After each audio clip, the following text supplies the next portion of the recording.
Hey everyone, this is Ryan Chen here at Loancater, and in this video, I'm going to go over what Robert Kiyosaki would say when it comes to the 5 rules of business debt. Now, Robert Kiyosaki is $1.2 billion in debt, and he has used every single dollar of it to build a portfolio of over 6,500 rental properties, 5 hotels, and multiple oil wells. And he has spent the last 2.5 decades teaching exactly how he does it to entrepreneurs through Rich Dad, Poor Dad, his podcast, hundreds of hours of interviews.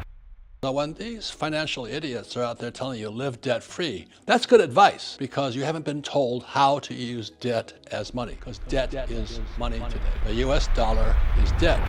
The problem is, across all of that content, there are literally hundreds of hours to go through, and most small business owners never go to the parts that actually apply to their situation. So to save you time, I went through everything Kiyosaki has put out on debt and pulled the 5 rules that show you exactly how to use borrowed capital to grow your small business without getting crushed by it. And if we have not met, my name is Ryan Chen. I personally funded over 300 business loans, over 1,000 at Loancater, and everything I am about to walk you through is backed by what I see on real files every single day.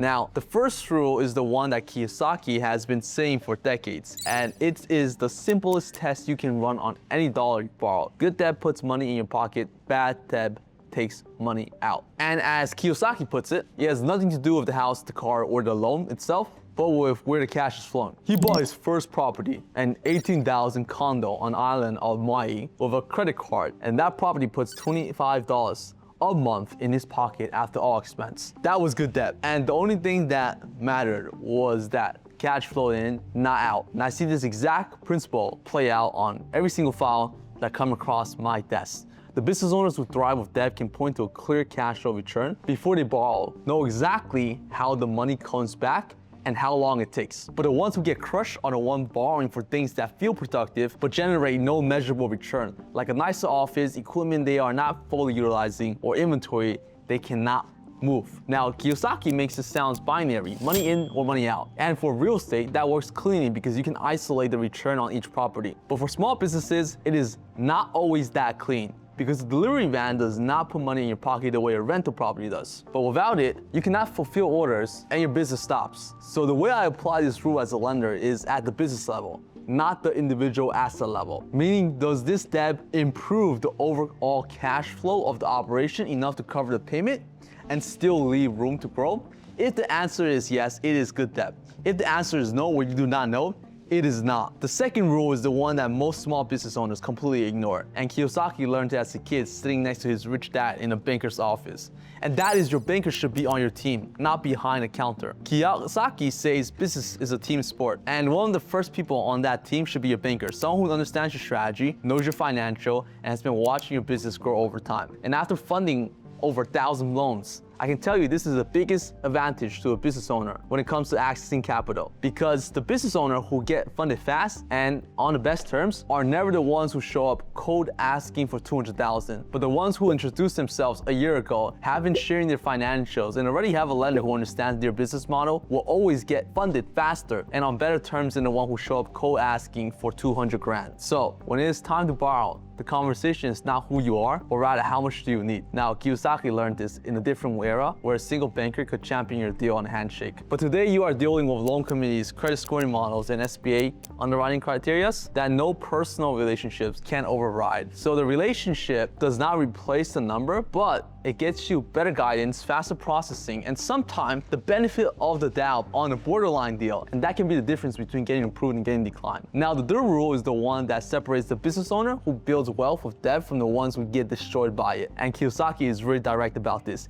He says if you are going to use debt, you have got to be smarter, and he compares it to trying to beat Tiger Woods at golf without ever practicing. He took real estate and accounting courses, and he started with an $18,000 condo before he ever touched a large deal. His exact words are, do not go waltzing out there like some little bunny and get slaughtered and eaten for dinner. And I see the full spectrum of this on files every week. The borrowers who succeed almost always start with a small facility, prove the concept, build a track record, and then scale up. Lenders actually prefer this trajectory because a borrower with a history of small successful loans is significantly less risky than someone asking for a large first loan with no track record. Now, Kiyosaki's education emphasis is on real estate and accounting courses, and that is fine for real estate investors. But for small business owners, the education that actually matters most is understanding your own business economics, your margins, your customer acquisition costs, your cash conversion cycle, and your break-even point. Because I have seen business owners who read 5 books on leverage, but cannot explain their own gross margin. And that is a much bigger problem than not knowing how a cap rate works. So always know your number first, then borrow. Because a business owner who knows their margin, their break even, and their cash conversion cycle code is a better borrower than someone who reads 5 books on leverage but cannot explain their own gross profit. Now, the 4th rule is the reason most small business owners get declined before the lender even looks at their application. And that is something Kiyosaki has been hammering since Rich Dad Poor Dad first came out. If you do not have financials, no serious lender will work with you. Kiyosaki says that the average American does not have financials. If you do not have an income statement, a balance sheet, and a statement of cash flow, the banker will not lend you any money. They would just give you a credit card. And that is exactly what I see every single day. The single biggest barrier between a small business owner and a good loan is not their idea, revenue, or industry. It is actually showing up without financials or with a shoebox and receipts and telling their lender their accountant is behind. Because when you walk into a lender with a clean current financials, a P&L that matches your tax return, and bank statements that tell a consistent story, you are speaking the language that gets deals done. And when you walk in without them, the conversation ends before it starts. Now, Kiyosaki makes it sound like once your financials shows assets pumping money in, bankers will hand you whatever you want. And of course, at this level, at his level, with $1 billion portfolio, that might be true. But for small business owners, financials start a conversation about capacity, not a blank check.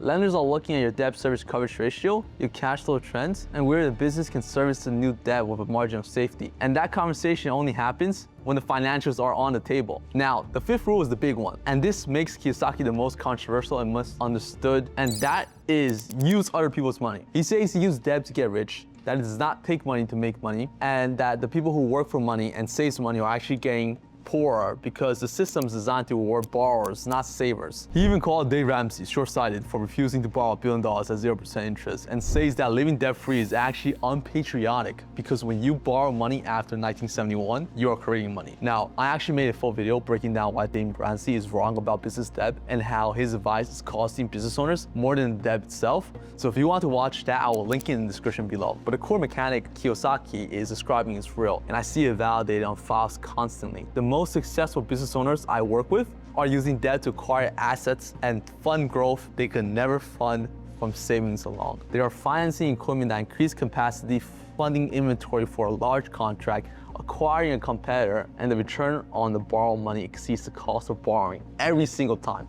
That spread between what debt costs and what it produces is how wealth is built. On top of that, interest on business debt is generally deductible, so the effective cost of borrowing money is actually lower than whatever rates you see on the term sheet. Now, this is where I need to be very honest with you, because this is also where Kiyosaki oversimplifies the most. He talks about $1.2 billion in debt and 6,500 rental portfolios, all 100% financed like it is monopoly.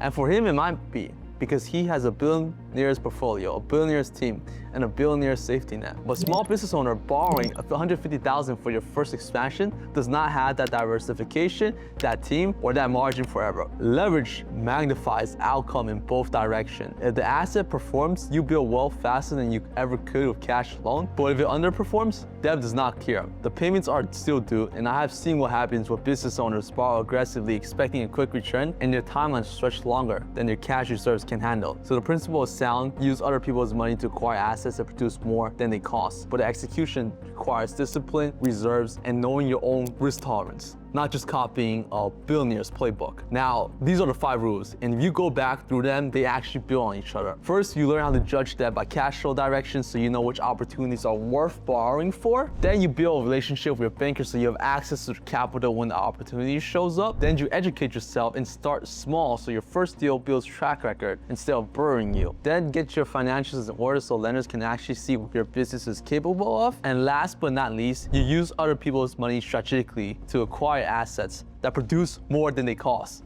That is the progression, and it works whether you're borrowing $50,000 for your first truck or $5 million for an acquisition. Now, every one of these rules rules depend on getting the structure right for your specific situation. Because the wrong product, the wrong term, or the wrong sequence can turn a small play into an expensive mistake. So if you want to know exactly where you stand and what your cheapest path to capital looks like, I will leave a link in the description below where you can contact our team and we will pull your numbers, tell you exactly what you qualify for, and map out where your first move should be. Now, if you want to go deeper on how debt structure actually works, the difference between good and bad debt at the operator level, and how to engineer your capital stack so every dollar you borrow is working for you, I made a full video that breaks all of that down from the ground up, and I will link that right here.